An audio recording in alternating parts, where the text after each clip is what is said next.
And these rising cases have created chaos at big airports all across the country. But fortunately, our local airports don't really seem to be having too many problems. 6 News reporter Bailey Bates has more on the impacts from the Killeen-Fort Hood Regional Airport. Although this is a much smaller airport, it still feels the same effects as bigger airports across the country. The Killeen-Fort Hood Regional Airport might not have had many cancellations and delays this past week, but it's a ripple effect. Last week, from Monday the 20th through Sunday the 26th, the Killeen-Fort Hood Regional Airport had 1 cancellation and 5 delays, according to operations staff. Airport staff saw its expected uptick in travel, but nothing unusual.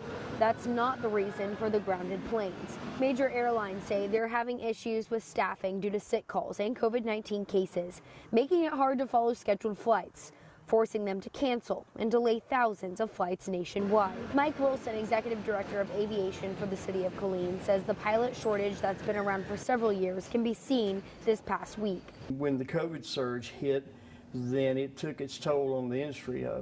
When you just barely have enough crews to handle the scheduled flights you have, and then they start having to call in sick and quarantine because of the COVID, then it just takes a toll. I believe that's what's happened this week. Wilson says even though problems don't start at Killeen's airport, the industry is all connected, so issues that happen in other areas can affect local travelers too. Airlines are saying it could be days before relief for some travelers because of the crew members that are in quarantine.